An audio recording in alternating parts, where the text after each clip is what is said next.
কমা দিও, আমি বয়স দিদি। আসসালামু আলাইকুম গাইস, আজকে একটা ভ্রমণ উদ্দেশ্যে রওনা দিলাম। আমাদের কিছু ছোটো ভাই, ব্রাদার, বড় ভাইরা অনেকেই ইনভাইট করেছে যে ভাই আপনাদের সাথে একটু সাক্ষাৎ করতে চাই। তো বললাম যে আসো, আমাদের বাসায় আসো অথবা আমাদের অফিসে আসো, আমরা দেখা করি। কিন্তু বললো যে না ভাইয়া, আমরা তো ওই সাইট চিনি না, তো যদি একটু দয়া করে ভালোবেসে আমাদের সাথে দেখা করার জন্য আসতেন তাহলে একটু ভালো হতো, আমরা খুশি হতাম। তো আর কি করার, আমি জনদরদি মানুষ। আমি আমার টিম মেম্বারদের সবাইকে বললাম যে এরকম কিছু আমাদের ফ্রেন্ড ফলোয়ার, ছোটো ভাই সবাই আমাদের সাথে দেখা করতে চায়, তো কি করবা। তখন সবাই বলল যে আপনি যেটা বলেন সেটাই। তো বললাম যেহেতু বলছে যাওয়ার জন্য, তাহলে বসেই আছি, চলো যাই, তাদের সাথে দেখা সাক্ষাৎ করে আসি। তাদেরও ভালো লাগবে, আমাদেরও ভালো লাগবে, হয়তো ভিডিও করা যাবে, আন্তরিকতা বাড়বে, পরিচিত বাড়বে। আর এখনই যদি এরকম বড় বড় সেলিব্রিটির মতন যদি সবাইকে মানে ইগনোর করে চলি তাইলে তো চলে না। আমাদের মন হলো গা ইগনোর ছাড়া। তো যাই হোক, সেই উদ্দেশ্যে রওনা দিলাম। সবাই দোয়া করবেন যেন ভালোভাবে সুস্থভাবে যেতে পারি, তাদের সাথে দেখা করতে পারি, এবং তাদের যে আশা আকাঙ্ক্ষা আছে আমাদের নিয়ে সেটা যেন পূর্ণ হয়। তাদের সাথে দেখা করতে পারলে আমাদেরও ভালো লাগবে, তাদেরও ভালো লাগবে। তো সেই উদ্দেশ্যেই রওনা দিলাম,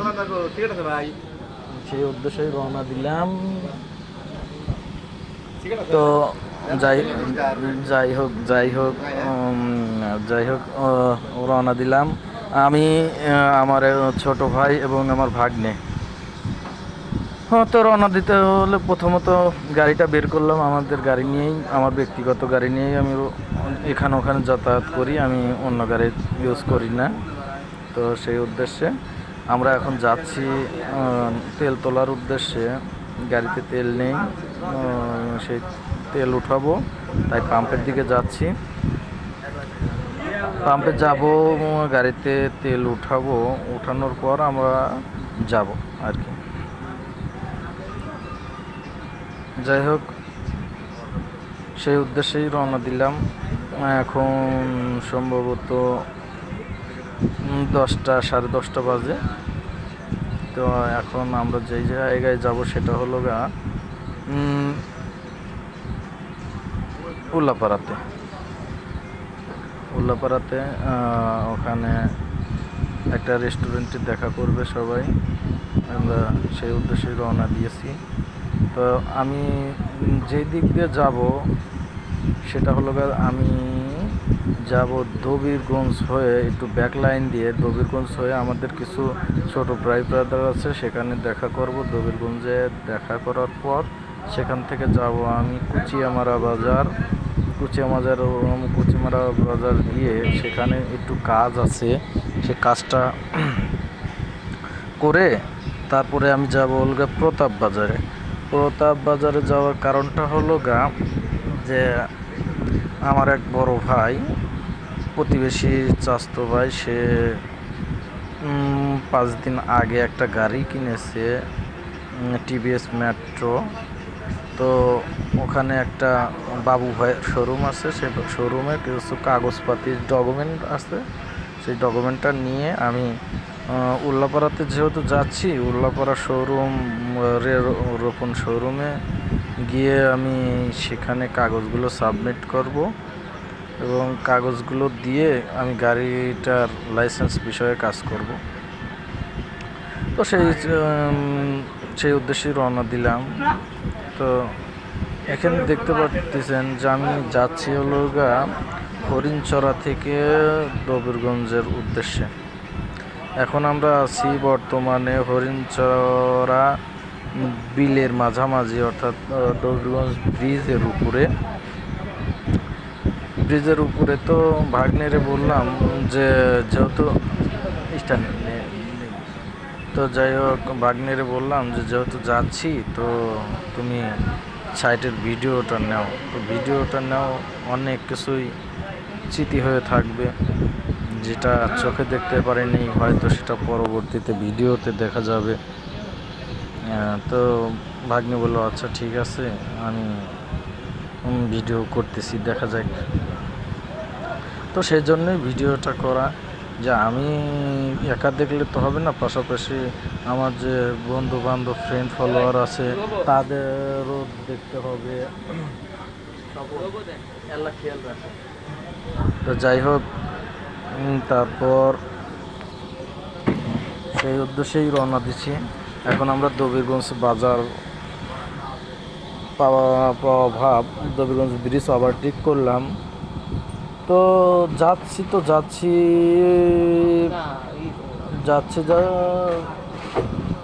যাওয়ার উপরেই আছি। তো যাই হোক, এরই মাঝে দেখা যাচ্ছে যে আমার ভাগ্নের ফোনে একটা ফোন চলে আসলো। তো সেই মুহূর্তে ভাগ্নে আনকমন নাম্বারটা চিনতে পারছে না। তো বলতেছে মামা একটা আনকমন নাম্বার থেকে ফোন আসলো, তাহলে কি করবে? বললাম যে আচ্ছা ফোন ব্যাক দাও। তো আমি বলার আগেই অবশ্য ব্যাক দিয়েছে, যে পোলা মানে 2-6 মাসের ভিতর কাউরে ফোন দিয়া 10 সেকেন্ড কথা বলছে কিনা জানি না। তো হঠাৎ একটা আনকমন নাম্বার থেকে ফোনে ব্যালেন্স আসলো কিছুই জানি না, সে দেখি একাদারছে মানে ফোনে আলাপ করেই যাচ্ছে। তা আমি তো ড্রাইভিং করতেছি, আমি ওইদিকে লক্ষ্য করিনি। তো অনেকক্ষণ হয়ে যায়, দেখি কথা বলতেই আছে। পর জিজ্ঞেস করলাম কী ব্যাপার ভাগ্নে, ফোনে এরকম টাকা কোথা থেকে আসলো? পরে করতেছে যে মামা সব বিষয়ে আসলে টাকা লাগে না, এটা মনের দিক থেকেই হয়ে যায় আর কি। তো বললাম যে আচ্ছা যেমন তাহলে কে কী রকমভাবে ফোন দিল দেখি বলো। তো লাস্টে খোঁজ খবর নিয়ে দেখি যে ভাগ্নের মানে খালাতো বোন ফোন দিয়েছে। তো সে খুব খুশি আছে এবং খুশি মেজাজেই কথা বলতে আসলে ফোনটা যে দিয়েছে, আসলে আমার যে ভাগ্নেকে ফোন দিয়েছে আসলে উদ্দেশ্যটা তাকে ফোন দেওয়ার ছিল না, উদ্দেশ্যটা ছিল তার ছোট ভাইকে। দরকারটা ছিল তার ছোট ভাইকে, কিন্তু তার নাম্বারটা নাই বিধায় আমার বড় ভাগ্নেরে ফোন দিয়ে বলতেছে যে ভাইয়া আপনার ছোট ভাই আতিক, ওর নাম্বারটা কি দেওয়া যাবে? তো পরে ভাগ্নে বলতেছে কেন, কি দরকার? পরে বলতেছে যে দরকার আছে। তো যাই হোক, আপনারা বুঝতেই পারতেছেন যে খালাতো বোনে আর এক খালাতো ভাই কিসের দরকার থাকতে পারে। তো ভাগ্নে দেখলাম যে ছোট ভাগ্নের কথা শুনে একটু মনটা কীরকম যেন ছোট হয়ে গেল, যে শালা জীবনে কোনোদিন কোনো মেয়ে আমাকে ফোন দেয় না, হ্যাঁ ফোন দিয়ে ভালো মন্দ জিজ্ঞেস করে না, আজকে আবার জাবান একটু দিল, তাও আবার আমাকে না, আমার ছোট ভাইকে দরকার। তো আমি সান্ত্বনা দিয়ে বললাম যে বাবা আজ তোমার ছোট ভাই খুঁজতেছে, হয়তো একদিন তোমাকে খুঁজবি, এটা 10 বছর পরে হলেও। তো এইভাবে বলে সান্ত্বনা দিয়ে বলতেছে মামা আমার কপালে কি তাইলে কোনো মেয়ে জুটবে না? ওর বললাম যে নিরাশ হয়েও না, অবশ্যই জুটবে। তো এরকম কথা বলতে ভাগ্নেরা আবার ফোন দিয়ে বললো যে তাইলে এক কাজ করেন, আমাদের বাসাতে, নানির বাসাতে আসেন। তো ভাগ্না আমটা ভাব করে মানে বলতেছে না, স্বীকার হচ্ছে না। তো আমি বললাম যে তুমি বলো যে আমরা আসতেছি। তো আমি বলার সাথে সাথে ভাগ্নে বলে দিল যে আচ্ছা আমরা আসতেছি, 2টার ভিতরে আসবো। তো এই শুনে তো মানে মেয়ে খুবই খুশি, ছেলেও খুশি, পাশাপাশি দুজনের খুশি দেখে আমিও নিজেও খুশি। তো যাই হোক, নাই নেভি আছে, স্টার নাই না। তো যাই হোক, এইভাবে কথা বলতে বলতে পরে ডেট ফিক্সড করে ফেলাইলাম যে দুপুরে ওইদিকে যাব। তো ভাগ্নের নানার বাসা হলো গয়হাট্টাতে। তো আমরা যেহেতু উল্লাপাড়াতে যাব, তো গয়হাট্টা বাজার দিয়েই যাব। তো দেখলাম যে যাওয়ার সময় দেখা করে যাব। তো পাশে থেকে আমার ছোট ভাই স্বপন ছিল, সে বলতেছে ভাই আর যাইতাই করেন, আসলে কিন্তু ওখানে যাওয়া যাবে না। তো কে যাওয়া যাবে না কেন? বলতেছে যে আমি লুঙ্গি পরে আসছি। বললাম যে লুঙ্গি পরে আসছো তাই কি হয়েছে? পরে বলতেছে না, এই লুঙ্গি পরা অবস্থায় কি আর যাওয়া যাবে? পরে বললাম যে আমি আর তুমি এখানে, আমরা হলো তৃতীয় নাম্বারের ব্যক্তি, আমাদের তো আর ডাকে নাই। মূলত আমি ড্রাইভ করতেছি, সেই হিসাবে আমি নিয়ে যাচ্ছি, আর তুমি পিছনে বসে আসাও সহযাত্রী। তো আমরা যা ফাঁকে যে কোনো এক জায়গায় দাঁড়ায় থাকবো না, আসলে প্রয়োজনটা যাক, সে জায়গায় দেখা করে আসবি। ও মা, কিছুক্ষণ পর দেখি যে না, আসলে প্রয়োজন তো আমার বড় ভাই নাকি না, হ্যাঁ, প্রয়োজনটা হলকা তার ছোট ভাই। তো আসলে সেও তৃতীয় নাম্বার ব্যক্তি হয়ে গেল। তো এরকমভাবে কথা বলতে বলতে লাস্ট ডিসিশন হলো যে যেতেও পারি নাও পারি। তো এর মাঝে ভাগ্নে আবার ফোন দিল, দেওয়ার পর বললো যে তাহলে একটু আসবেনি, যেহেতু আপনার ছোটো ভাইয়ের সাথে করে নিয়ে আসেন। তো যাই হোক, আমার ছোট ভাগ্নে সে এসএসসি পরীক্ষা চলতেছে, তো তারে ফোন দেওয়া হলো। ফোন দিয়ে দেখা গেল যে না, ফোন ধরে না। তো তার স্বাস্থ্য ভাই ফোনটা ধরলো, তাকে বলা হলো যে তোমাদের খালাতো বোন তোমাদেরকে যেতে বলেছে। তো তারপরে সে শুনে খুব খুশি, কিন্তু বাট যাবে যে, যাওয়ার তো জন্য কিছু টাকা পয়সার দরকার, খালাতো বোনকে নিয়ে বেড়াতে যেতে হলে টাকা লাগবে, সেই টাকাটা নেই। তো যার কাছে টাকা আছে তার কাছে খালাতো বোন নেই, আর যার কাছে টাকা নেই তার কাছে খালাতো বোন আছে। তো এখানেই বিষয়টা আটকে গেল, কিছু করার নেই। তো এরকম মনটা গোমরা করে আমার ভাগ্নে বসে আছে পিছনে, আমার দেখে তখন ভালো লাগা লইল না, মনটা ছোট ছোট লাগা লইল। তা আমি নানানভাবে তাকে সান্ত্বনা দিলাম। সান্ত্বনা দিতে দিতে আমরা রওনা দিলাম। তো আমরা এইভাবে যেতে যেতে প্রায় প্রায় এই দবিরগঞ্জ বাজার পার হয়ে এখন আমরা কুচিয়ামারা বাজারের কাছাকাছি অবস্থান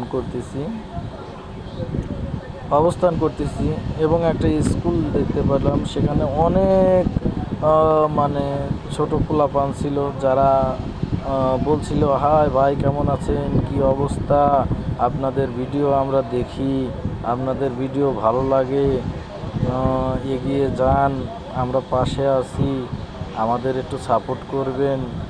তো সবাইকে হাই হ্যালো বলে তাদের সাথে একটু সময় কাটিয়ে বললাম যে আজকে একটু বিজি আছি, অন্য সময় এসে তোমাদের সাথে দেখা করব। তো বললো আচ্ছা ঠিক আছে ভাই, অবশ্যই আসবেন, এসে আমাদের সাথে দেখা করে যাবেন, এতে আমাদের ভালো লাগে।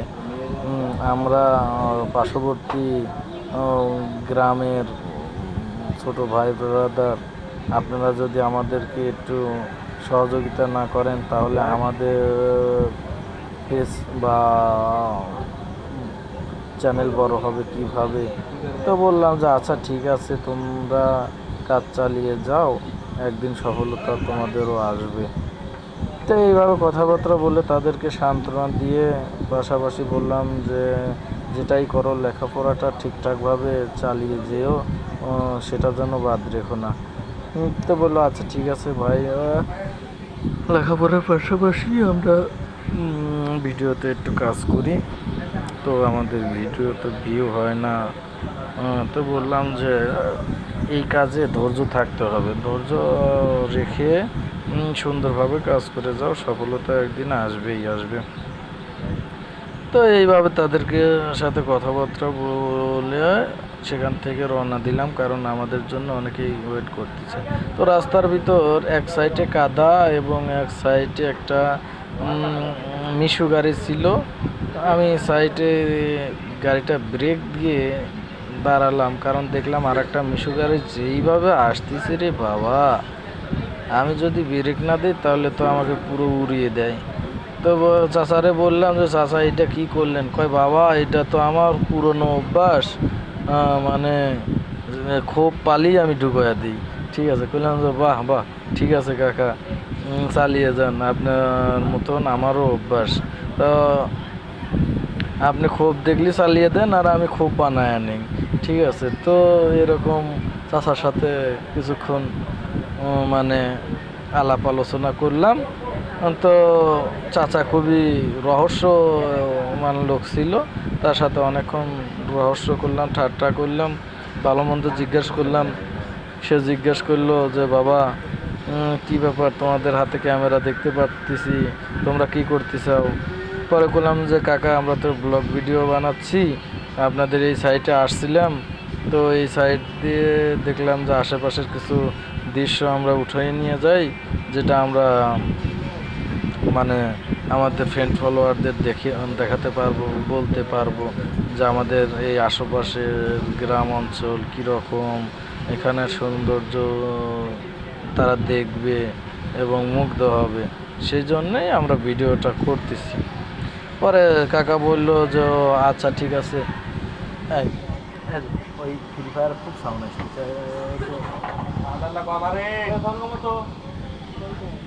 তো যাই হোক, পরবর্তীতে এখন আমরা অবস্থান করতেছি হচ্ছে কুচিয়ামারা বাজার। কুচিয়ামারা বাজার, এই বাজারের নামকরণ কী কারণে করা হলো আমি সেটাও ভালোভাবে জানি না। বা আমি এই বাজারে গিয়ে ওই বাজারে গিয়ে আমি করলাম, এক চাচারে জিজ্ঞাসা করলাম যে কাকা আসলে এই বাজারের নাম কুচিয়ামারা বাজার হলো কেন? তো পরবর্তীতে চাচা আমার বললো যে কেন বাবা, তুমি জানো না এই বাজারের নাম কুচিয়ামারা বাজার কেন? তো বললো যে না। আমি বললাম যে না, আসলে জানি না। তো পরবর্তীতে বললো যে বাবা, যখন ব্রিটিশ আমলে এইখানে তো বাজার ছিল না, এখানে একটা মানে দহ সিস্টেম জায়গা ছিল। তো এই জায়গাতে প্রচুর পরিমাণে কুচিয়া পাওয়া যেত এবং পার্শ্ববর্তী গ্রাম অঞ্চলের যত মানে যে ওই যে হিন্দু এবং এরা আছে, মানে হিন্দুরা আছে যারা কুচিয়া ধরে, তারা দলবদ্ধভাবে এসে এই চতুর্দিকে ঘেরোয়া করে সুন্দরভাবে তারা কুচিয়া মারত। তো তারপরের থেকে যেহেতু ওখানে প্রচুর পরিমাণে কুচিয়া পাওয়া যেত, সেই ক্ষেত্রে তারা ওই ওখানে পরবর্তীতে যখন ওখানে বাজার স্থাপন করে, বাজার তৈরি করে, তখন ওই বাজারের নাম কুচিয়ামারা বাজার নামে মানে যে নামকরণ করে। তো লাস্টে আমি বুঝতে পারলাম যে এখানে কুচিয়া মারার কারণে, অতিরিক্ত কুচিয়া মারার কারণে এখানে এই বাজারের নাম দেওয়া হয়েছে কুচিয়ামারা বাজার। তো একটা বিষয় আমি বুঝতে পারলাম যে হয়তো বা এর পরবর্তীতে যদি কেউ জিজ্ঞেস করে যে তোমাদের ওই সাইডের কুচিয়ামারা বাজার যে আছে, এই বাজারটা কুচিয়ামারা বাজার নামে কিভাবে মানে নামকরণ করা হলো, তো এটা এখন আমার কেউ জিজ্ঞেস করলে আমি তারে বলতে পারবো যে না, আসলে এই ঘটনার কারণে এই বাজারের নাম কুচিয়ামারা বাজার নামে খ্যাত। তো যাই হোক, আপনাদেরও এই বিষয়টা পরিষ্কারভাবে আমি বলে দিলাম। আপনারা যাদের অজানা, যা জানেন না, তারা অবশ্যই জেনে নেন যে এই কুচিয়ামারা বাজারটা কীভাবে কুচিয়ামারা নামকরণ হলো। তো আমাদের এই ভিডিওর মাঝে অনেক কিছুই অজানা জিনিস আপনি জানতে পারবেন, অদেখা জিনিস দেখতে পারবেন। তো এটা দেখতে হলে বুঝতে হলে আমাদের ভিডিওগুলো ফুল ভিডিও দেখতে হবে, তবেই এগুলো মানে ভালোভাবে বুঝতে পারবেন, নইলে বুঝতে পারবেন না। তো যাই হোক, আমরা এখন কুচিয়ামারা বাজার মানে কুচিয়ামারা বাজার ত্যাগ করলাম। ত্যাগ করে আমরা এখন রওনা দিলাম হচ্ছে গাছগড়া ব্রিজের উদ্দেশ্যে। তো এই গাছগড়া ব্রিজের উদ্দেশ্যে রওনা দিলাম এই কারণে যে গাছগড়া ব্রিজটা এমন জায়গায় অবস্থিত, তার চতুর্দিকে আসলে বর্ষার সিজনে চতুর্দিকে পানিতে ভরপুর, এবং সেখানে বিশাল এক ব্রিজ অবস্থিত হয়েছে, যেখানে আগে ব্রিজ ছিল না, লোকজন ওখানে যাতায়াত করার মতন ব্যবস্থা ছিল না। এ সাইড ও সাইড পারাপারের জন্য নৌকা ব্যবহার করা হতো, কিন্তু তৎকালীন সরকারের আমলে সেখানে একটা বিশাল ব্রিজ নির্মাণ করা হয়। সেই ব্রিজে এখন প্রচুর পরিমাণের লোক হয়। সেখানকার চতুর্দিকের পরিস্থিতি এতটাই সুন্দর যে দেখে মানুষ মনমুগ্ধ হয়। তো আমরা এখন সেই ব্রিজের উদ্দেশ্যেই রওনা দিয়েছি। তো আমরা অল্প কিছু সময়ের মধ্যে সেই ব্রিজে আমরা চলে যাব। তো দেখেন, আশেপাশের যে দৃশ্যগুলো দেখতে পাচ্ছেন সেটা গ্রাম বাংলার প্রাকৃতিক দৃশ্য। এখানে খাল, বিল, নদী, নালা সব কিছুই আছে। আর গ্রামগঞ্জের বা বাঙালির ঐতিহ্য পুরনো সব কিছুই কিন্তু খাল, বিল, নদী, নালা এগুলো নিয়েই গঠিত। যাই হোক, আমরা যাচ্ছি, রাস্তার পাশ দিয়ে দেখতে পারতেছেন যে পানি দেখা যাচ্ছে। আসলে এখান দিয়ে বৃষ্টি এবং বর্ষা দুটোই হয়েছিল। এখন বর্তমানে বর্ষার সিজন চলতেছে, বর্ষার পানি আসছিল এখান দিয়ে, কিন্তু এখন বর্ষা চলে যাচ্ছে, তাই পানি কম, মানে পানি শুকিয়ে যাচ্ছে, সেই কারণে পানি ভালো দেখা যাচ্ছে না। তো রাস্তার আশপাশ দিয়ে প্রচুর পরিমাণের গাছ, তাই মানে বিলের ভিতর কীরকম অবস্থা সেটা আসলে ঠিকঠাকভাবে দেখাতে পারতেছি না।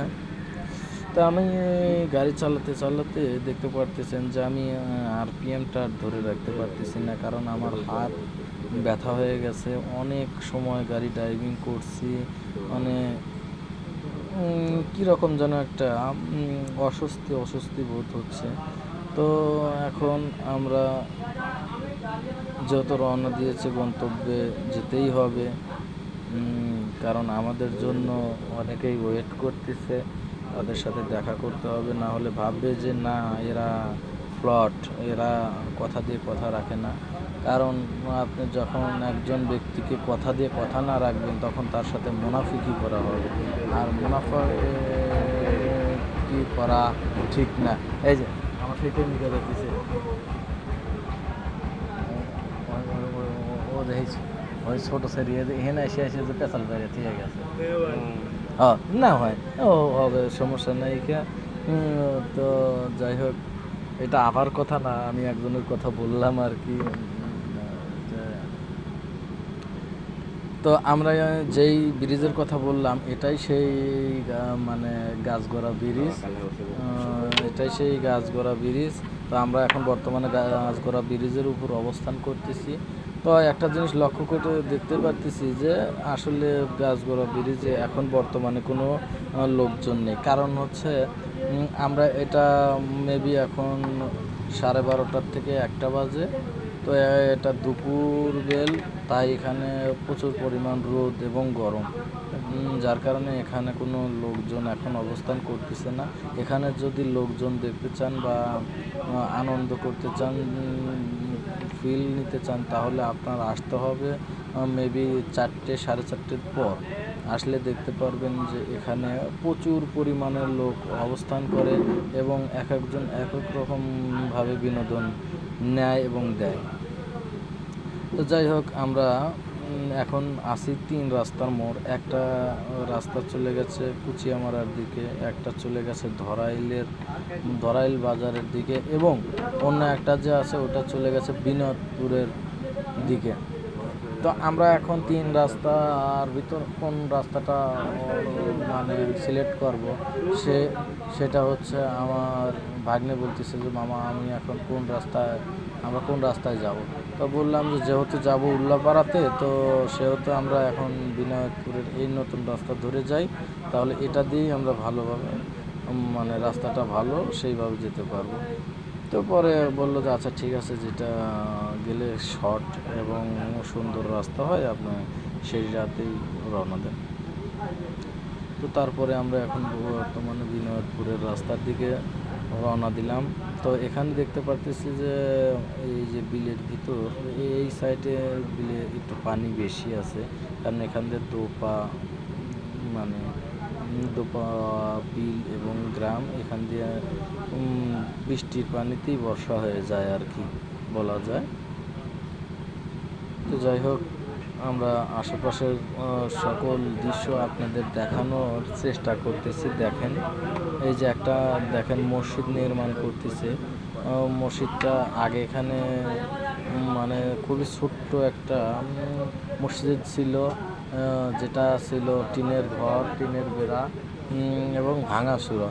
তো এখন আমাদের যেহেতু মুসলিম কান্ট্রি, এখানে আমাদের পার্শ্ববর্তী যে গ্রাম অঞ্চলগুলো আছে এখানকার লোকজন খুবই দানশীল এবং ধর্মপ্রিয় লোক। এরা দানের বিষয়ে খুবই উদার মনে, যে যতটুক পারে ততটুক দান করার চেষ্টা করে। তো যাই হোক, এক মামার সাথে দেখা হচ্ছিল, তাই মামারে ডাক দিলাম যে মামা কি অবস্থা। বলতেছে হ্যাঁ ভাগ্নে ভালো আছে, তোমরা কি অবস্থা, তোমাদের পেজের বা চ্যানেলের কি অবস্থা। তো পরবর্তীতে বললাম যে হ্যাঁ মামা, আপনাদের দোয়ায়, আল্লাহর রহমতে এবং মানুষের ভালোবাসায় আমাদের বর্তমানে পেজের অবস্থা এবং চ্যানেলের অবস্থা খুবই ভালো। তো দোয়া করবেন আমরা যেন স্বাবলম্বী হতে পারি, এগিয়ে যেতে পারি, সবাই যেন আমাদের ভালোবাসে, সাপোর্ট করে। তো বললো যে ফি আমানিল্লাহ, সমস্যা নেই, তোমরা তোমাদের মতন কাজ চালিয়ে যাও। মানুষের ভালোবাসা না বাসা সেটা তাদের ব্যক্তিগত ব্যাপার, কিন্তু ভালো কিছু দেখালে, ভালো কিছু করলে অবশ্যই মানুষ তোমাদেরকে ভালোবাসা নিবে এবং পাশে থাকবে। পরে চিন্তা ভাবনা করে দেখলাম যে না, আসলে ঘটনা সঠিক। আমি যদি আপনাদের খুশি করতে পারি, ভালোবাসতে পারি, ভালো ব্যবহার দেখাতে পারি, তাহলে আপনি কেন আমার সাথে খারাপ ব্যবহার করবেন? এটা তো কোনো প্রশ্নই আসে না। তো যাই হোক, এইভাবে মানে কথাবার্তা বলার পরে ওরা অন করে অমনি তুলে দাও চলবে। তো যাই হোক, তো পরবর্তীতে সব কিছুই মানে আমি একটা জিনিস কি বুঝলাম, সেটা হলো যে একটা জিনিস মনে রাখতে হবে যে আসলে শেখার কোনো শেষ নেই, শেখার কোনো শেষ নেই। তো সেই জন্যই যেটাই বলুক, যদি রাগান্বিতভাবেও হয় সেটাও হাসি মুখে বরণ করে নিই, যদি ভালোবেসে বলো সেটাও হাসি মুখেই দেখে নিই। কারণ প্রবাদে আছে যে আপনি রাগ করলেন তো হেরে গেলেন। তো যাই হোক, পরবর্তীতে আমরা চাচার সাথে কথাবার্তা বলে আমরা গন্তব্যের দিকে রওনা হলাম।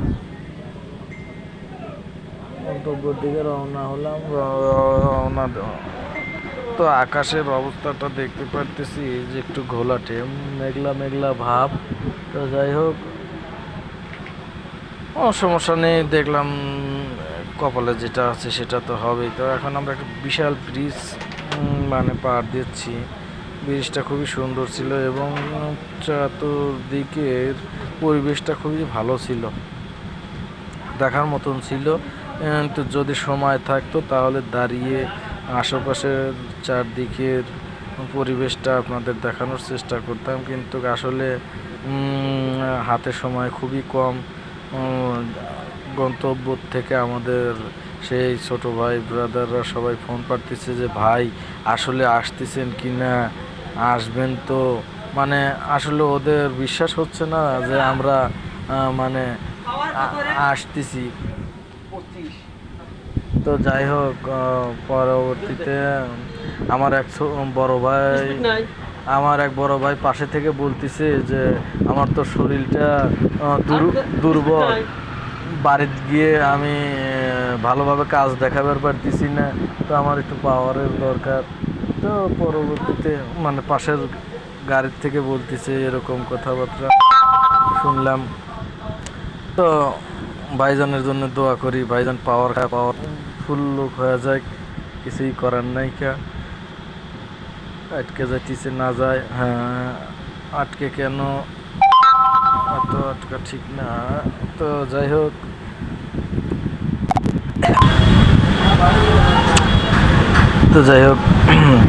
তার সাথে কথাবার্তা বলে আমরা আবার রওনা দিলাম। তো পাশে আমার এক ছোটো ভাই বলতেছে ভাই অনেকক্ষণ যাবৎ ক্যামেরা ধরে আসি, হাত লেগে গেছে এবং অনেকক্ষণ যাবৎ গাড়িতে বসে থেকে শরীরটা ক্লান্ত, যদি আশেপাশে বসার মতন সেরকম কোনো পরিবেশ বা পরিস্থিতি হয় তাহলে একটু গাড়িটা অবশ্যই ব্রেক দিবেন। তো বললাম আচ্ছা ঠিক আছে, তুমি টেনশন করো না। তো এই বলতে বলতে দেখলাম রাস্তার পাশে একটা বসার মতন জায়গা আছে, কিন্তু সেখানে একটা মহিলা দাঁড়িয়ে আছে সন্তান মানে কোলে নিয়ে। তো কি আর বলবো, তার সন্তানটা দেখলাম কাঁদতেছে, দুঃখের কথা কি বলবো। পাশ দিয়ে যাচ্ছি তো তার সন্তানের কান্না থামানোর জন্য বলতেছে যে বাবা বাবা কাঁদিস না, ওই দেখ পাগলরা যাইতেছে। তো আমাদের বলতেছে যে পাগলরা যাইতেছে। তো দুঃখের মানে কি বলবো আর না বলবো বুঝতে পারতেছি না। তো আমরা হাসতে হাসতে সেখান থেকে সরিয়ে আসলাম, বসা আর হলো না। তো যাই হোক, সামনে একটা বাজার আমরা পাচ্ছি বা বাজার পাচ্ছি, এটাকে বলে আপনার এই বাজারের নামটা কি যেন আমার ভালো আসতেছে না। নতুন বাজার নামে মানে পরিচিত, বিনায়কপুর নতুন বাজার নামে পরিচিত। তো এখানে দেখলাম যেখানে একটা টপ দিয়ে একটু কিছু সময় ওয়েট করে একটু রেস্ট নিয়ে তারপরে আবার যাব, কিন্তু না বাজারে সেরকম ভালো পরিবেশ বা স্টল পেলাম না যেখানে একটু দাঁড়িয়ে বা বসে কিছু সময় কাটাবো। তো দেখলাম যে না যাই, দেখি সামনে এগিয়ে যাই, সামনে যদি সেরকম কোনো জায়গা থাকে তো সেখানেই অবতরণ করব। তো রাস্তার পাশ দিয়ে যাচ্ছি, দেখেন ওই সুন্দর একটা মসজিদ আবার আমাদের চোখের সামনে পড়লো। মসজিদটা সেই সুন্দর, দেখার মতন ছিল। মসজিদ হচ্ছে আল্লাহর ঘর, সেখানে আমরা মুসলিম জাতি সকলেই ইবাদত করি, নামাজ পড়ি। তো সেটা যত সুন্দর হবে ততই ভালো। তো যাচ্ছি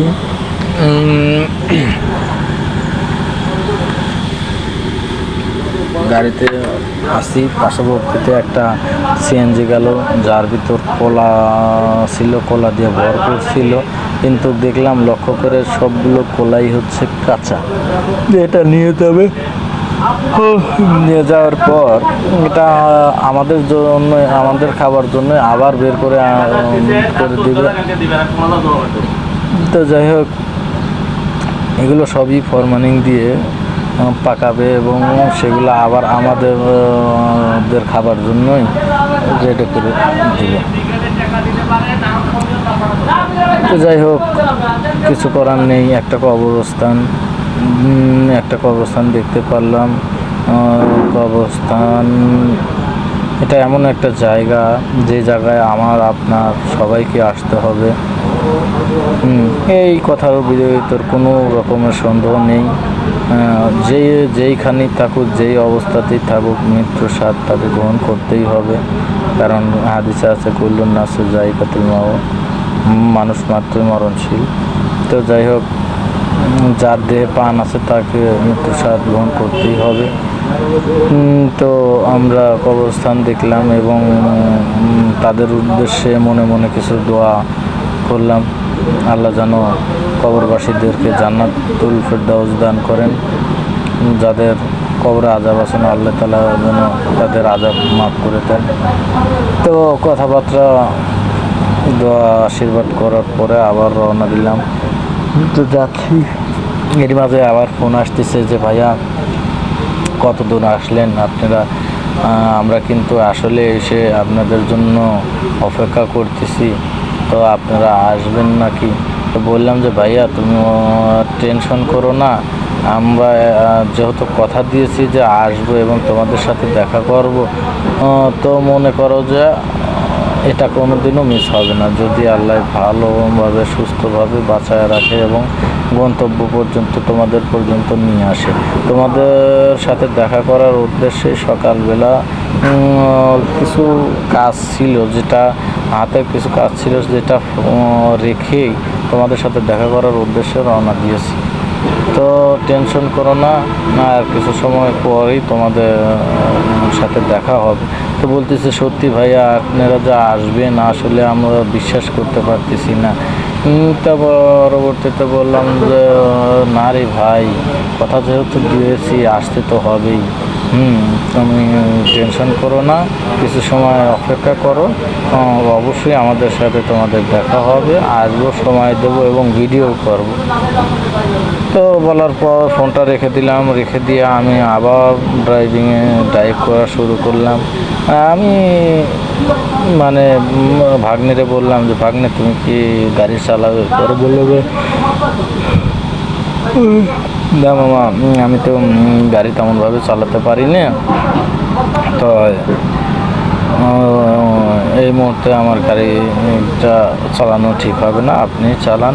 তো পরবর্তীতে আমার ছোটো ভাই স্বপনকে বললাম যে স্বপন তুমি কি গাড়ি চালাতে পারো? পর বললো যে না ভাই, আমি গাড়ি চালাতে পারি না, আপনি চালান। তবু কী করার, একা একাই চালাতে চালাতে গেলাম। ভাবলাম যে ওদের ভিতর যদি কেউ একজন গাড়ি চালাতে পারতো তাহলে আমি একটু পিছনে বসে চারিদিকের পরিবেশটা ভালোভাবে সুন্দরভাবে দেখতে পারতাম। তো তা ওরা কেউ যেহেতু গাড়ি চালাতে পারে না, সেই ক্ষেত্রে আমারই চালাতে হবে। কারণ যখন ড্রাইভ করব তখন আমার কিন্তু অন্যদিকে খেয়াল রাখলেও চলবে না, কারণ যানবাহনের রাস্তা যত সতর্কতার সাথে দেখে শুনে ধীরে স্থিরে চালানো যাবে ততই মঙ্গল। কারণ প্রবাদে আছে যে একটি দুর্ঘটনা সারা জীবনের কান্না। আল্লাহ না করুক যদি একটা দুর্ঘটনা ঘটে যায় তখন একটা বিপদ হয়ে যাবে। তো তাই আমি যখন গাড়িতে ড্রাইভিং করার উদ্দেশ্যে বের হই তখন শুরুতেই বিসমিল্লাহির রহমানির রহিম বলে আল্লাহর উপর ভরসা করে সুন্দরভাবে সুষ্ঠুভাবে মস্তিষ্ক ঠিক রেখে তারপরে গাড়িতে উঠে আল্লাহর উপর ভরসা করে তারপরে গাড়ি নিয়ে বের হই এবং রওনা দিই। আমি অতি সাধারণভাবে সুষ্ঠুভাবে গাড়ি চালানোই আমি পছন্দ করি, কারণ আমার উত্তেজিতভাবে বেপরোয়াভাবে গাড়ি চালানো এটা আমার পছন্দ না। তো যাই হোক, এরকম করতে করতে আমরা আস্তে আস্তে আরেকটা বাজার দেখতে পারতেছি। বাজারটা আসলে আমি এটা হচ্ছে কি বাজার, আমি নামটা ভালোভাবে দেখতে পারলাম না এবং যার কারণে বলতে পারলাম না। তো সুন্দর একটা ব্রিজ দেখতে পারতেছি, ব্রিজটা অনেক বড় ছিল। এবং নিচে অনেক পানি ছিল, দেখতে পারতেছেন আপনারা। আশেপাশে পরিবেশটাও অনেক সুন্দর।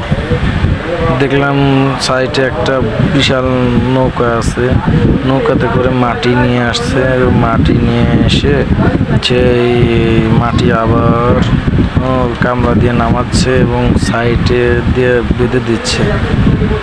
বর্ষার সিজন, তাই মানে যে হয়তো কোনো জায়গায় ভেঙে গেছে, যার কারণে সেখানে মাটি দিয়ে সংস্কার করা হবে। তো দেখি সামনে আমরা আর কি কি দেখতে পারি। রওনা দিলাম। পাশে দিয়ে একটা অটোতে কিছু লোক যে যাওয়ার সময় বলতেছে যে এই ছোট ভাই, তোমাদের ভিডিও কিন্তু আমরা দেখি, খুব সুন্দর হয়, ভালো হয়, আরও ভালো করার চেষ্টা করবে যেন আরও মজা পাই। পরে বললাম জি আলহামদুলিল্লাহ, আমরা চেষ্টা করব যেন আপনাদের মন জয় করতে পারি। তো এইভাবে যাচ্ছি আমি খুবই সাধারণভাবে, সুন্দরভাবে, ধীরে স্থিরে গাড়ি চালিয়ে যাচ্ছি যেন আপনারা চারদিকের মানে প্রাকৃতিক যে একটা পরিবেশ আছে সেটা যেন আপনারা দেখতে পারেন। কারণ যদি আমি জোরে যাই তাহলে কিছুই দেখা যাবে না। আশেপাশে কি অবস্থা, কি রকম পরিবেশ, কোথা দিয়ে মানে গেলাম, কিভাবে গেলাম, এটা যদি আমি আপনাদের সুন্দরভাবে দেখাতেই না পারি তাহলে মানে ভিডিও করার কি দরকার।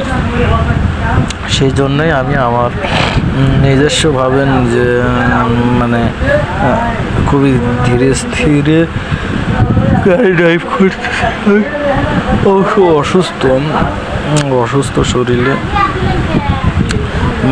ঠান্ডার জ্বর, তাই ভালোভাবে মানে শরীরটা বেশি ভালো নাই, একটু কেবল সুস্থ হচ্ছি। সেই সময় এই ছোট ভাইরা উল্লাপাড়া থেকে ফোন দিচ্ছে যে ভাইয়া গত সপ্তাহে আসার কথা ছিল, ভাইয়া আসলেন না, অসুস্থ ছিলেন, তো এই সপ্তাহে আসেন, আমাদের স্কুল কলেজ ছুটি, তো এই সপ্তাহে আসলে ভাইয়া খুবই খুশি হয়। তো কী করার, যেখানে ফ্রেন্ড ফলোয়াররা খুশি সেখানে তো নিজের খুশি নিয়ে অত চিন্তা ভাবনা করা যাবে না, যার কারণে তত কিছু না ভেবে তাদের সাথে দেখা করার উদ্দেশ্যে আজকের এই যাত্রা। তো যাই হোক, আস্তে আস্তে আমরা প্রায় মাঝামাঝি রাস্তায় চলে এসেছি, আর হয়তো বা 20-25 মিনিট পরই আমরা গন্তব্যে পৌঁছে যাব। অর্ধাবধি রাস্তায় আমরা চলে এসেছি। তো এই অবস্থায় রাস্তার দিকের চারপাশে জিনিসগুলো আমি দেখার চেষ্টা করতেছি এবং নিজেও দেখতেছি, আপনাদেরও দেখানোর চেষ্টা করতেছি যে আসলে প্রাকৃতিক যে সৌন্দর্য, এটা আপনি আসলে জামাইটাও মাছ কিনে নিয়ে যেতে, আসলে এইটা আপনি বিশাল মাছ, এই যে। তো যাই হোক, একটা জামাই বাবারই করিয়া চেঞ্জ হয়ে গেছে, মানে শরীরের যত্ন আর কি। তো যাই হোক, পাশে দিয়ে দেখলাম একজন নতুন জামাই গেল বিশাল একটা বড় মাছ কিনে নিয়ে। তো পার্শ্ববর্তী একজন চাচা বলতেছে যে এই জামাই তো নাকি সেদিন কট খাচ্ছিল। তো পরবর্তীতে আমি গাড়িটা ব্রেক দিলাম এবং দাঁড়িয়ে বললাম যে কাকা কি বললেন, ভালোভাবে শুনতে পারলাম না, একটু ভালোভাবে বলেন। তো বাবা বলতেছে যে বাবা, এই যে একটা ছেলে গেল মাছ হাতে করে নিয়ে, এটা হলো গায়ে পাশের গ্রামের একটা মানে বাড়িতে নতুন জামাই, তো অমুকের মেয়ের জামাই। তো আমি ওই ব্যক্তির আসলে চিনি, তাই বললাম যে না, ওনার মেয়ের তো বিয়ে হয়ে গেছে অনেক আগে। পরে বলতেছে যে সেই বিয়েই আবার পুনরাবৃত্তি চলতেছে, তখন কটখায়া বিয়েও ছিল, এখন মানে পারিবারিকভাবে বিয়ে হচ্ছে। পরে বললাম যে যাই যাই, মানুষেরও কপাল আর আমাদেরও কপাল, তো কি আর করার, কিছু করার নেই, যার কপালে যা আছে তা তো হবেই। তো চাচার সাথে কথাবার্তা বললে দেখলাম যে না, চাচা খুবই রহস্যবান লোক, রহস্য করতে, ঠাট্টা করতে, মজা করতে সে খুবই পছন্দ করে। তো তার সাথে কথাবার্তা শেষে আবার গাড়ি নিয়ে রওনা দিলাম। এখন আমরা হয়তো সামনে একটা বাজার দেখতে পাবো। বাজার আসছে, আসলে এই বাজারটা কোন বাজার আসলে খেয়াল করে বলতে পারতেছি না। তা আগে সামনে আর একটু এগিয়ে যাই, তারপরে আপনাদেরকে দেখে শুনে তারপরে আমি বলার চেষ্টা করব। এর মাঝে একটা মানে ট্রাক রাস্তা ব্লক করে আটকে আছে, যার কারণে আমি জ্যামে আটকে আছি, সামনে এগোতে পারছি না। তো আমার কাছে মনে হচ্ছে যে সামনে বাজার, যার কারণে এখানে জ্যাম পড়ে গেছে। যাই হোক, আমার ধারণাটা সঠিক, আসলে বাজার এখানে। তো আমি আশেপাশে দেখতেছি যে এটা হচ্ছে গয়হাট্টা বাজার, এটা গয়হাট্টা বাজার দেখতে পারতেছি আমি। তো এইটা অনেক পুরনো একটা বাজার, যদিও এখানে আমার নানুর বাসা। আমি এদিকে আসি খুবই কম, তো এখানে পুরনো কিছু ঐতিহ্য আছে এই বাজারে। মানে তেঁতুল গাছ আছে কয়েকটা, যেটা ব্রিটিশ আমলের তেঁতুল গাছ, এই পাকিস্তান আমলের তেঁতুল গাছ। আর সেখানকার তেঁতুলগুলো খুবই বড় বড় এবং মিষ্টি। যদিও নাম তেঁতুল হোক, আমরা জানি তেঁতুল অর্থাৎ টক হয়, কিন্তু আসলে এখানের যে তেঁতুলগুলো পাওয়া যায় সেগুলো খুবই মিষ্টি হয়। এটা উপরওয়ালার নীলা খেলা, এটা বোঝা বড় দায়। তো আমি যদি সময় পাই অবশ্যই আপনাদের দেখানোর চেষ্টা করব সেই তেঁতুল গাছ এবং তেঁতুল, যদি সাইডে যেতে পারি। কিন্তু যেই অবস্থা চারিদিকে দেখতেছি, মানে জ্যাম, যেইভাবে রাস্তা ব্লক হয়ে আছে, আমার তো মনে হচ্ছে না যে আসলে তেঁতুল গাছ পর্যন্ত যেতে পারবো। তো যাই হোক, আমরা এখন অবস্থান করতেছি গয়হাট্টা বাজারে, গয়হাট্টা বাজারে অবস্থান করতেছি। তো গয়হাট্টা বাজার সাইডে আছি, আমরা পশ্চিম পাশে আছি। এখানে মেকানিকের দোকান দেখতে পারতেছেন চতুর্দিকে। তো আমি দেখানোর চেষ্টা করব সেই তেঁতুল গাছগুলো, কিন্তু যদি না দেখতে পারি, তাহলে না দেখাতে পারি, তাহলে আসলে তেমন কিছু মনে করবেন না। তো এখানে তিন রাস্তার মোড় ছিল আসলে। একটা গিয়েছে পাগলা বাজারের দিকে, একটা বিনোদপুরের দিকে, আর একটা গেছে উল্লাপাড়া চোরমোড়ের রাস্তার দিকে। তো আমরা চোরমোড়ের রাস্তা সিলেক্ট করলাম, যেহেতু আমরা উল্লাপাড়াতে যাব। তো সেইটা সিলেক্ট করার পর সেই দিকেই রওনা দিলাম, সেদিকে রওনা দিলাম এবং আমরা যাচ্ছি সেই উল্লাপাড়ার উদ্দেশ্যে। তো উদ্দেশ্যে যাচ্ছি, এর মাঝে আমার একটা ফোন চলে আসে, জরুরি ফোন। সেখানে আমি একটু ফোনে কথা বলে নিলাম। আমাকে ফোন দিয়েছিল অন্য একটা জায়গা থেকে, সেখানে এক বড় ভাই বলছিল যে ছোট ভাই, তোমাদের সাথে আমি দু একটা ভিডিও করতে চাই, কারণ আমার পেজের অবস্থা তেমন একটু ভালো না, ভিউ হয় না, তো তোমাদের সাথে একটু আমরা কাজ করতে চাই। বললাম যে আচ্ছা, সমস্যা নাই, আমাদের মানে পেজ বা আমরা সবসময় মানে প্রস্তুত, যে কোনো লোক আমাদের মানে মেম্বার হতে পারে, তাতে কোনো সমস্যা নেই। আমাদের সাথে জয়েন হন, কাজ করেন, ভালো লাগলে থাকবেন, ভালো না লাগলে নিজে চলে যাবেন, কোনো সমস্যা নেই। তো যাই হোক, এখানে একটা আমরা মাচাল দেখতে পারলাম, যেখানে পরিবেশটা, চারিদিকের পরিবেশটা খুবই সুন্দর ছিল। বসে থাকার মতন পরিবেশ, অনেক বাতাস, অনেক ভালো জায়গা ছিল। কিন্তু আসলে দু একজন পোলাপান ছিল, যার কারণে আমরা নামলাম না। তো না নেমে দেখলাম যে পাশে যদি কোনো জায়গা পাই তো সেখানে গিয়ে নামবো এবং একটু রেস্ট নেব। তো যাই হোক, পার্শ্ববর্তীতে একটা জায়গা পেলাম যেখানে পরিবেশটা খুবই ভালো ছিল। তো আমার ছোটো ভাই স্বপনকে দেখা যাচ্ছে, আমার ভাগ্নে আপন, তারা নেমে পড়েছে। আমি গাড়ির উপরে আসছি, এখন আসলে ক্যামেরাম্যানের দায়িত্বে আমি নিজেই। তো ছোটো ভাই স্বপন মিষ্টি মিষ্টি হাসতেছে, কারণ পার্শ্ববর্তী আশেপাশে হয়তো কিছু দেখতে পারছে। আমাকে অবশ্য বলে নাই, দেখায় নাই। আচ্ছা, সমস্যা নাই, সেটা তার ব্যক্তিগত ব্যাপার, দেখুক। তো যাই হোক, আপনারা দেখতেই পারতেছেন কীভাবে টালুমালু করতেছে এবং আশেপাশের মানে সৌন্দর্যগুলো উপভোগ করতেছে। হ্যাঁ, আমার ভাগ্নে তো একবারে বসে পড়েছে, বলতেছে যে গাড়িতে বসে থেকে থেকে একদম মজা লেগে গেছে, এখন হাত পা টান করে একটু বসবো, হাঁটা উঠা চলাফেরা করবো। ও বললাম, আচ্ছা ঠিক আছে, সমস্যা নেই, হাঁটা উঠা করো, আমার খুব গরম ধরছে, আমি আর মানে সহ্য করতে পারতেছি না। এই বলে আমিও একটু সাইডে চলে গেলাম। একটু সাইডে গিয়ে দেখলাম যে এই সাইডে ওই সাইডে বাতাসটা খুবই ভালো। তো পরবর্তীতে সেই দিকেই যাচ্ছি, দেখি একটু সিয়ার দিকে রওনা দিই, যাবো এবং একটু গাটা জুড়িয়ে নিই। গাড়িতে যখন আসলে মানে গাড়ি যখন রানিং অবস্থায় থাকে তখন মানে যে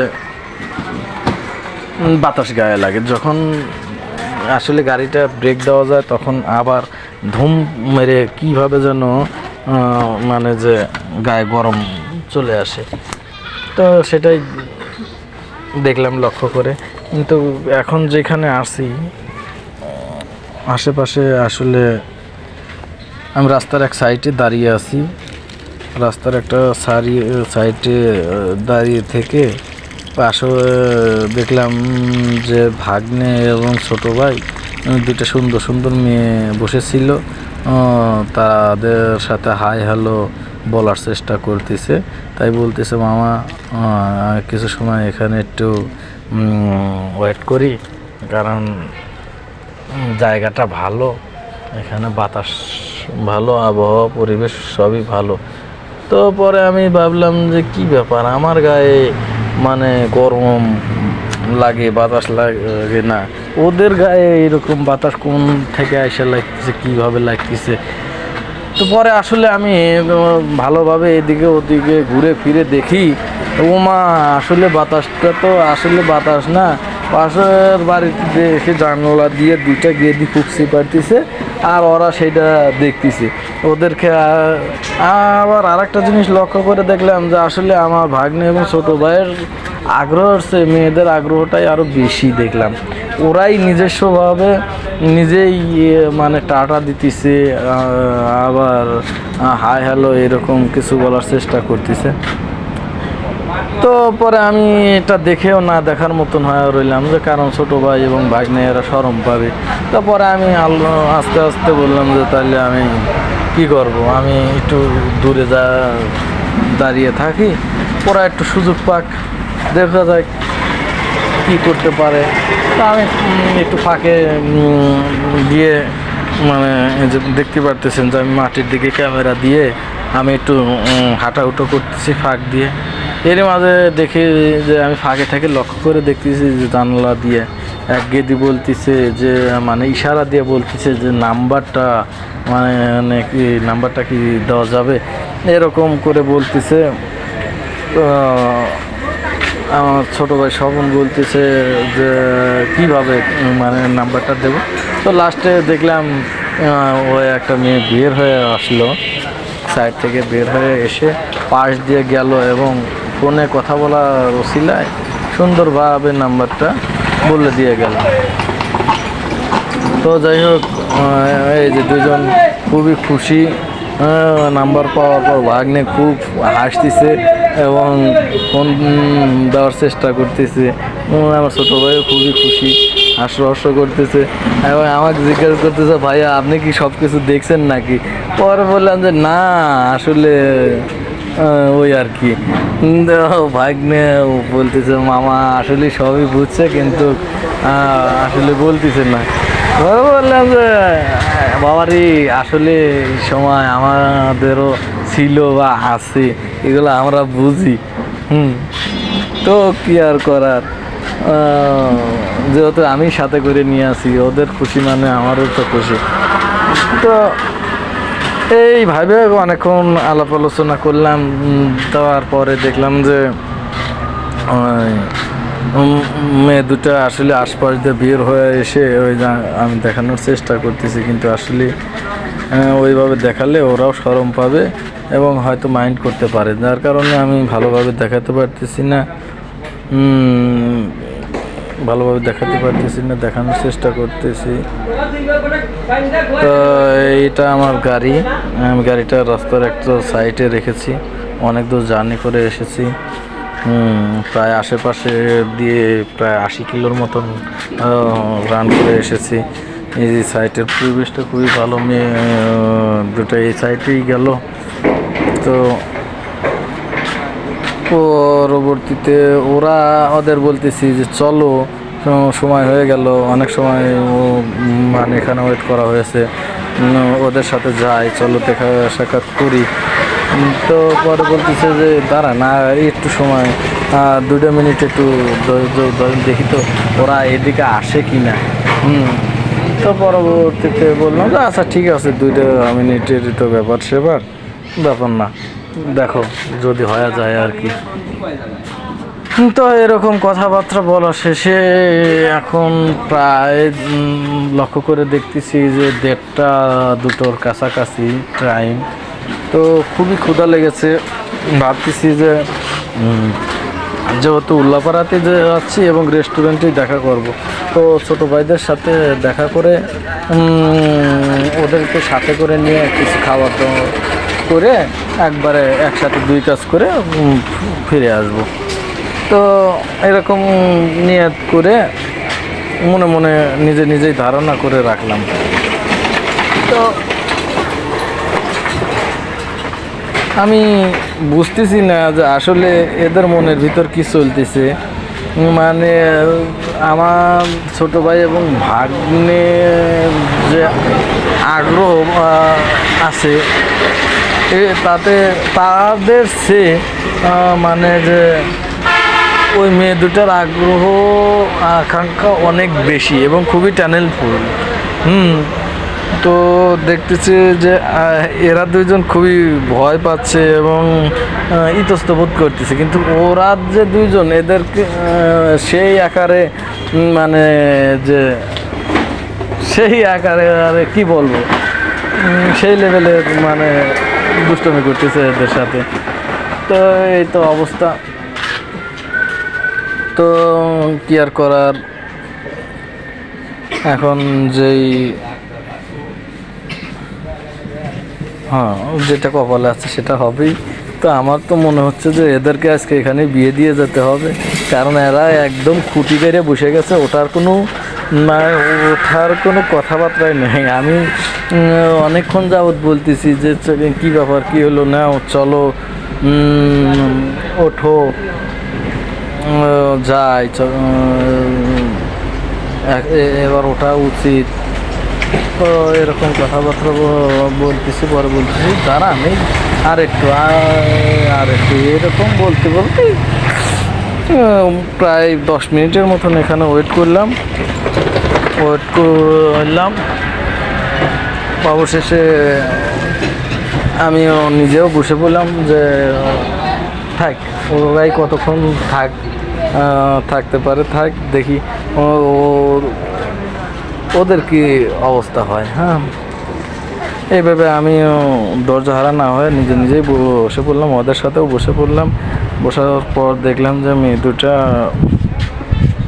কিছুক্ষণ পর ও নিজেই জানালার কাছ দিয়ে বের হয়ে আমাদের দিকে আসতেছে। তো আমাদের দিকে আসতেছে, লাস্টে দেখি উঠে দাঁড়িয়ে গেলাম এবং আমাদেরকে আমাদের কাছে এসে জিজ্ঞেস করতেছে যে ভাইয়াদের বাসা কোথায়। তো পরবর্তীতে বললাম যে আসলে আমাদের বাসা এই জায়গাতে, তো এখানে কোথায় এসেছেন। তো পরবর্তীতে বললাম যে আসলে আমরা তো এই সাইটে যাচ্ছি, ব্লগ ভিডিও বানাচ্ছি, তো এই অবস্থা। পরে বলতেছে যে ভাইয়া আপনাদের আসলে পেজের নাম বা চ্যানেলের নাম কি। পরে বললাম যে আসলে আমাদের পেজ এবং চ্যানেলের নাম হলো বিনোদন রাজা 2.0। তো পরে বলতেছে ও ভাই আচ্ছা ঠিক আছে, আমরা আপনাদের ভিডিও দেখবো, এরকম মানে ভাবে বললো আর কি, যে আপনাদের ভিডিও দেখবো আপনারা। তো আমরা অনেকক্ষণ ধরে লক্ষ্য করে দেখতেছি যে আশেপাশে যে ভিডিও করতেছেন। তো পরবর্তীতে বললাম যে হ্যাঁ আচ্ছা ঠিক আছে, সমস্যা নাই, তোমরা আমাদের ভিডিও দেখো। পরে বলতেছে যে ভাইয়া যদি কিছু না মনে করতেন তাহলে আমি আপনার সাথে একটু পার্সোনালিভাবে কথা বলতে চাই। তো পরবর্তীতে বললাম যে আচ্ছা ঠিক আছে, সমস্যা নাই কে। তো আমি ভাবলাম যে মনে হয় আমার সাথে যেহেতু পার্সোনালিভাবে কথা বলবে তাহলে আমার ব্যক্তিগত বিষয়ে কোনো কিছু জিজ্ঞেস করি বা বলি। ও মা তা দেখেছেন, তা না, আসলে জিজ্ঞেস করতেছে যে আসলে ওই দুটা আপনার কি হয়। পরে বললাম যে একটা ভাগ্নে হয় আর একটা ছোট ভাই হয়। তারপরে বলতেছে যে আসলে যে শার্ট কালার পরে আছে ওইটা আপনার কি হয়। পরে বললাম যে ওটা ছোটো ভাই। তার গেঞ্জি পরে আছে, বললাম ভাগ্নে। তো বললাম আচ্ছা তোমরা যে দুইজন আসছো ওই দুইজন সম্পর্কে কী হও। ওই যে ওটা আমার ভাস্তি হয়। আর বললাম তাহলে তো মাশাল্লাহ ঠিকই আছে, খালি আমার কপালে কিছু নেই কে। পরে এই বলতে বলতে দেখি যে ওদের একটা মানে ভাবি আছে, সেটাও আসলো। পরে বললাম যে এইবার মিলে তাহলে ঠিক আছে, তিনজনের জন্য তিনটা আসছে। আমার তো না হয় আল্লাহ মানে কি আর বলবো, বাইক নিয়ে এবং ছোটো ভাইয়ের দুটো ইনটেক আছে, ভাও খাওয়া দিয়ে যে কথা আর কি। তার পরবর্তীতে আর কি করার, আরে কথাবার্তা বললে সিস্টেম টিস্টেম করিয়া যাই হোক, যেহেতু গেদিরও মনমনি আল্লাহরও